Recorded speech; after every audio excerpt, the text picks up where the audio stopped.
versi kurikulum merdeka. Karena di sana juga, karena ini penguatan, jadi dianggap sudah bisa langsung dikumpulkan.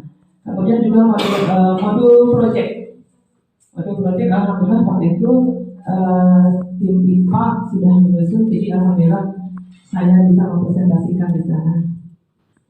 Baik Ibu dan Bapak ini oleh-olehnya, enggak terima kasih. Kami alhamdulillah waktu itu hari Sabtu sampai hari Rabu 26 sampai 30 November, tepatnya di Hajj Hotel. Kemudian panitia pelaksananya BPGP Jabar. Nah, pesertanya dari Kabupaten Sukabumi 60 orang, Kabupaten Sukabumi 50 orang, dan Kota Bogor tuan rumahnya dikasih kuota cuma 10 dulu.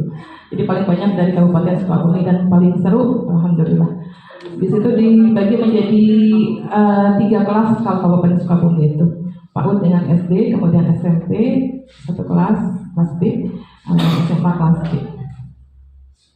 Kemudian capaian programnya untuk meningkatkan penguasaan guru dalam implementasi kurikulum merdeka dengan mengidentifikasi miskonsepsi. Jadi kalau ada temuan apa sih kurikulum ganti, nah seperti itu ya yang muncul di miskonsepsi, termasuk saya sendiri.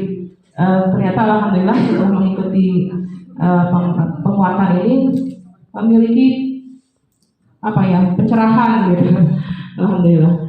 Kemudian merevisi apabila temuan-temuan yang harus direvisi dan memperkaya modul pembelajaran dan modul proyek penguatan profil Pancasila atau P5 serta termotivasinya peserta untuk aktif di komunitas pembelajaran. Ini ada beberapa hal waktu itu karena ini workshop, jadi ada banyak tugas apa yang harus kami kerjakan secara berkelompok. Struktur programnya 42 JP. Ini oleh-olehnya nanti sudah saya share nanti insya Allah ya Pak Iwan ya. Di sini juga ada sudah lengkap. Alhamdulillah, terima kasih juga dia Bu Jaya. Saya diskusi juga sama Bu Jayanti. Ketika pretest saya dapat 70, saya tahu di mana letak kesalahannya. Saya tanya ke Bu Jayanti, alhamdulillah jadi 100 Bu Jaya, terima kasih. Diskusi juga dengan teman-teman, jadi menemukan apa. Ada satu soal yang ragu Bu Jayanti waktu itu ya, yang tugas proyek itu ya. Jadi karena ada kalimat di situ memahami, jadi rancu itu kalimatnya. Jadi banyak ya, jadi membingungkan.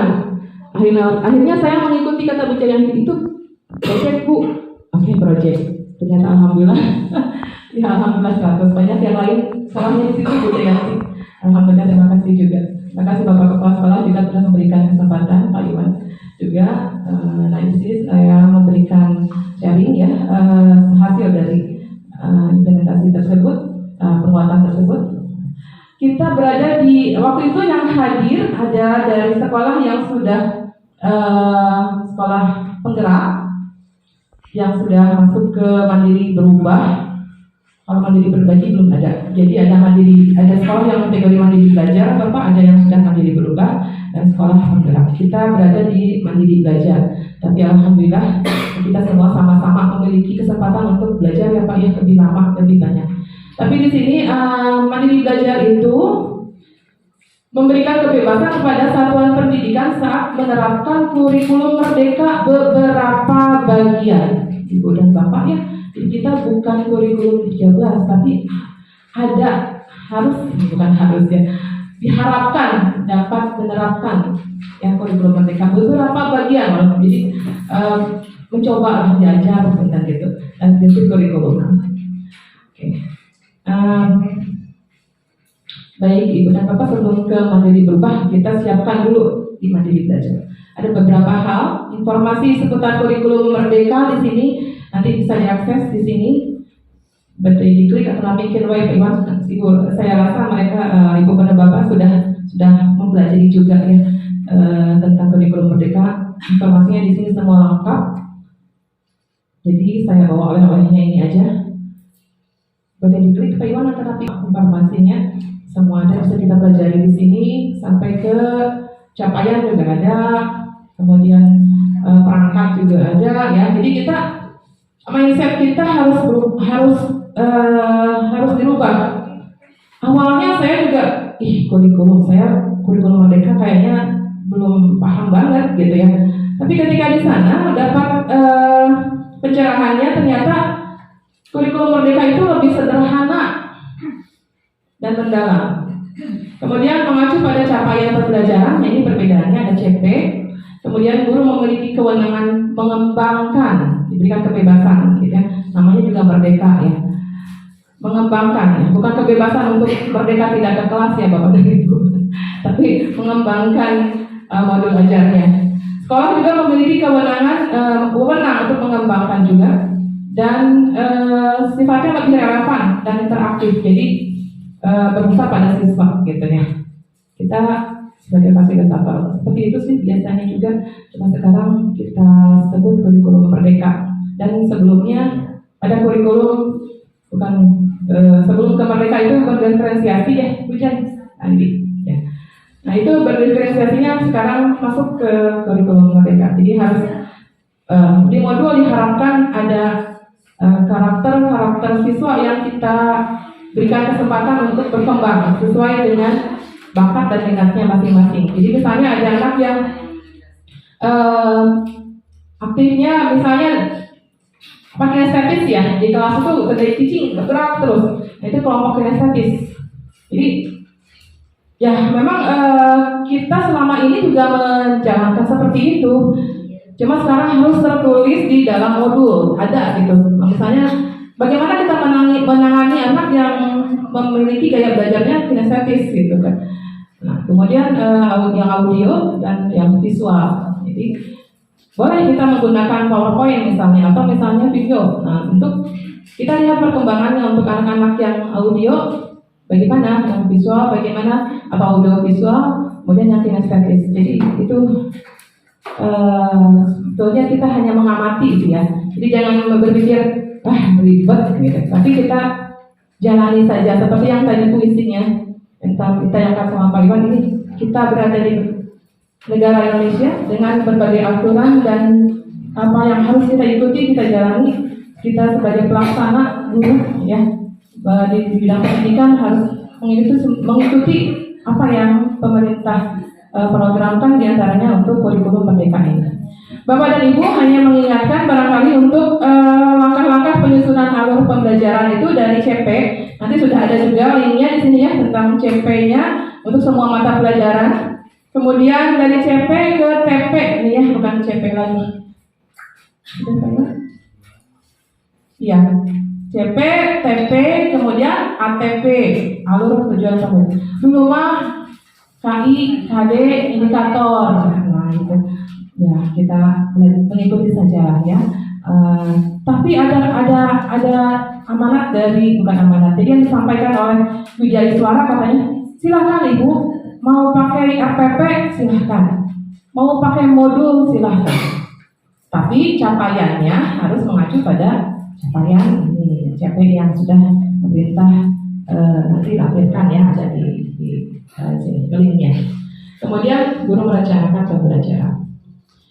Komponen modul ajarnya seperti yang dulu ya, prosedurnya komponennya seperti ini: informasi umum, kompetensi inti ya, ada kegiatan pendahuluan, kegiatan inti, penutup, seperti itu sebetulnya sama ya, hanya prosesnya. Nah, hanya 3 sebetulnya yang diharapkan ada di modul ajar. 1, informasi umum, tujuan gitu ya. Kemudian tujuan pembelajaran diturunkan dari CP ya. Kemudian indikatornya APP.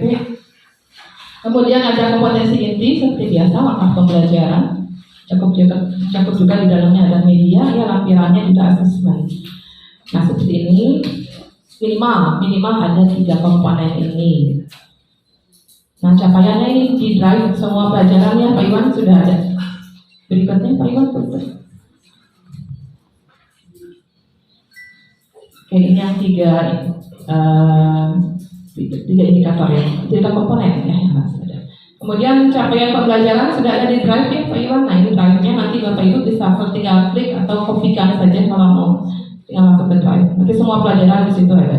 Ini untuk pendidikan dasar dan menengah, semua pelajaran ada di situ. Kita mengacunya untuk CP di sini nanti. Lanjut ke ini pengeluarannya ke profil pelajar Pancasila ya, ini ya. Sebetulnya dari dulu ya kita menanamkan ini pada anak didik kita, beriman bertakwa kepada Tuhan, berdoa sebelum belajar, selalu ya kita laksanakan. Berkebinekaan global, menghargai antar suku, menghargai budaya,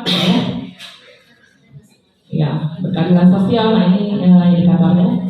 Kemudian bergotong royong, yang mengerjakan bersama-sama kelompok, berkolaborasi gitu kan ya. Tadi ada ini juga indikatornya kepedulian, peduli. Kemudian kreatif, sebetulnya ini juga sebuah pembelajaran yang berbasis proyek biasanya ya. Kreatif, bernalar kritis, dan mandiri. Ya. Mandiri dalam arti nanti penerapannya dalam kehidupan sehari-hari dia bisa mengaplikasikannya. Nah ini indikatornya. Baru bisa pelajari, nanti kita bersama-sama rumpun pelajaran Pak Iwan, kita membuat modul bersama. Baik Bapak dan Ibu, ini intinya di kegiatan kemarin itu P5 Pak. Jadi program P5-nya dipresentasikan setiap sekolah. Kemarin saya hanya membawa yang S3CK sampai 3 Cibadak, sertifikat kelola sampah. Jadi waktu itu berada ya kami dari TIPA membuat modulnya, tapi mengadopsi dari kegiatan KIR sebetulnya. Jadi KIR sudah mulai berjalan kegiatan ini untuk kita evaluasi gitu, kelemahan kekurangannya di mana, kemudian proses kedepannya bagaimana. Nah ini namanya untuk CKS itu gaya hidup berkelanjutan. Kemudian si maskot Bapak, kalau si maskot singkatan saya lupa itu sekolah indah mantap asri apa ya? Ada yang ingat?